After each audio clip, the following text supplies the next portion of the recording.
Hi viewers, VRX77, this is my YouTube channel. Please watch and subscribe, press the bell icon to get more videos. నా content నచ్చినట్లయితే like చేయండి, మీ బంధుమిత్రులకు share చేయండి, నాకు support చేయండి. Telangana government రీసెంట్గా launch చేసింది operation గరుడ అని చెప్పేసి. దీని యొక్క ముఖ్య ఉద్దేశం ఏంటంటే ఈ యొక్క డ్రగ్స్ అమ్ముతున్నటువంటి మెడికల్ షాప్స్ పైన, అంటే మెడిసిన్స్ అమ్ముతున్నటువంటి మెడికల్ షాప్స్ పైన ఆకస్మిక తనిఖీలు చేయడం ప్రారంభించింది. ఎట్లయితే ఈ యొక్క కబ్జాకోరులు మన చెరువుల్ని వాటిని ఆక్రమించుకుంటే హైడ్రా ఏర్పాటు చేసి సత్వరంగా ఈ యొక్క కూల్చివేతలను ప్రారంభించిందో, అదేవిధంగా ఈ యొక్క మెడికల్ షాపుల పైన ప్రిస్క్రిప్షన్ లేకుండా మత్తు కలిగించేటువంటి మెడిసిన్స్, ఇంజెక్షన్స్ అమ్మి యువత ప్రాణాలతో చెలగాటమాడుతున్నటువంటి యొక్క మెడికల్ మాఫియా పైన ఆపరేషన్ గరుడ అని చెప్పి స్టార్ట్ చేసింది. అంటే దీనికి ఒక రీజన్ ఉందన్నమాట. ఏంటంటే రీసెంట్గా మన ఒక పార్సిల్ లోపల హైదరాబాద్కి రాజస్థాన్ నుంచి ఒక పెద్ద ఎత్తున ఒక పార్సిల్ వచ్చింది. ఈ రాజస్థాన్ నుంచి హైదరాబాద్కి బద్దరు కోసం వచ్చేటువంటి ఒక రాజస్థానీ అక్రమ సంపాదనకు అలవాటు పడి రాజస్థాన్ లోపల ఈ యొక్క మత్తుతో తయారు చేసినటువంటి చాక్లెట్లు, అంటే జస్ట్ లైక్ కోకైన్, హెరాయిన్, గంజాయి, నల్లమందు, ఇట్లా బ్రౌన్ షుగర్ అట్లాంటివి ఉంటాయి కదా, ఇలాంటి పదార్థాలతో తయారు చేసినటువంటి చాక్లెట్ తీసుకొచ్చి మన అమీర్పేట, మన ఈ మియాపూర్, అమీర్పేట, తర్వాత ఈ ఇన్స్టిట్యూషన్స్ ఎక్కువగా ఉన్నటువంటి దిల్సుఖ్నగర్ ప్రాంతంలో కూడా పాన్ షాపులకు సప్లై చేసుకుంటూ 100 రూపాయలకు ఒక చాక్లెట్ చొప్పున అమ్మి విద్యార్థులను మత్తుకు బానిసలుగా చేసినటువంటి వ్యవహారం బయటపడిందన్నమాట.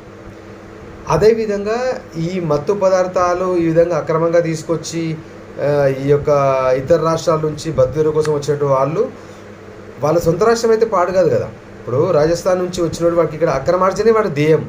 ఎగ్జాంపుల్కి బేగం బజార్ తీసుకుంటే, బేగం బజార్లో ఉన్నటువంటి యొక్క ఇతర ప్రాంతాల నుంచి వచ్చేటువంటి వాళ్ళు ఏం చేస్తారంటే ఆహార పదార్థాల పైన చాలా కల్తీ చేస్తారు. ఎగ్జాంపుల్ నేను చెప్తాను.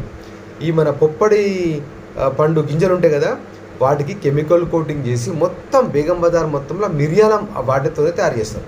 నేను చూసిన బేగం బజార్ లోపల ఈ పొప్పడి పండ్లు గింజలు సేకరించి వాటికి కెమికల్ కోటింగ్ చేసి మిరియాలుగా అమ్మి లక్షల రూపాయలు, కోట్ల రూపాయల వ్యాపారం చేస్తారు బేగం బజార్ లోపల.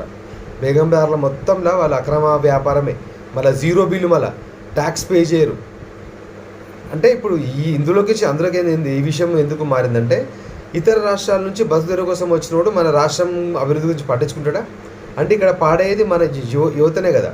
వీడు మత్తు చాక్లెట్లు, గంజాయి చాక్లెట్లు తీసుకొచ్చి అమీర్పేట ప్రాంతం, తీసుకున్న ప్రాంతంలో అమ్మితే అవి తిని పాడేది అంతా మన యువతనే కదా.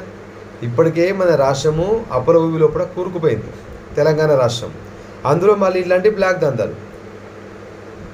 కాబట్టి ప్రభుత్వము ఆపరేషన్ గరుడను ప్రారంభించి ఈ యొక్క మెడికల్ షాపుల లోపల మత్తుకు సంబంధించినటువంటి మెడిసిన్స్ కానీ, ఇంజెక్షన్ ఇట్లాంటివి దొరకకుండా, అంటే ప్రిస్క్రిప్షన్ లేనిది ఎవరికి అమ్మకూడదు.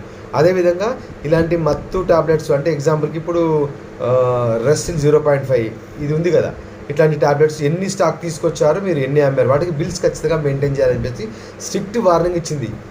ఇంకోటి, మెడికల్ మాఫియా జనరిక్ మెడిసిన్ రూపం లోపల లక్షల కోట్ల రూపాయల వ్యాపారం చేస్తుంది. ఈ సంగతి తెలిసిందే. దీనిపైన ప్రభుత్వం ఇప్పుడు ఒక మంచి నిర్ణయం తీసుకుంది. దీన్ని హర్షించదగ్గ విషయం. ఎందుకంటే ప్రజల ప్రాణాలతో చెలగాటమాడేటువంటి యొక్క మెడికల్ మాఫియాను అరికట్టి ప్రజలకు సక్రమమైనటువంటి నకిలీ మందులు లేకుండా మెడికల్ షాపుల ద్వారా ప్రిస్క్రిప్షన్ సంబంధిత మెడిసిన్స్ ఇప్పించడం ద్వారా ప్రజల ఆరోగ్యాలతో చెలగాటమాడే ఈ మెడికల్ మాఫియాను అరికట్టడం జరుగుతుంది. అదేవిధంగా యువత కూడా ఈ మత్తుకు బానిసయ్యి మత్తుకు సంబంధించినటువంటి మెడిసిన్స్, ఇంజెక్షన్స్ దొరకకుండా ప్రిస్క్రిప్షన్ ద్వారా ఇవ్వాలని చెప్పేసి గట్టి రూల్ను పాస్ చేసింది ఈ ఆపరేషన్ గరుడ యొక్క ముఖ్య ఉద్దేశం అది. ఇట్లాంటి కొన్ని విషయాలు, అంటే ప్రభుత్వం పైన, పరిపాలన పైన ముఖ్యమంత్రి పట్టు సాధిస్తున్నట్టే కనిపిస్తుంది. ఒక్కొక్క విషయాన్ని అవగతం చేసుకుంటూ రాష్ట్రాన్ని ఇట్లా కొన్ని అసాంఘిక శక్తుల బారి నుంచి ప్రజలను కాపాడే విధంగా ముందుకు వెళ్తున్నట్టు కనిపిస్తుంది. కాబట్టి ఆపరేషన్ గరుడ అనేది ఒక మంచి నిర్ణయం. ఎట్లయితే హైడ్రా తీసుకున్నటువంటి నిర్ణయం కూడా మంచిదో, ఇదే విధంగా ఆపరేషన్ గరుడ కూడా ఒక మంచి నిర్ణయం.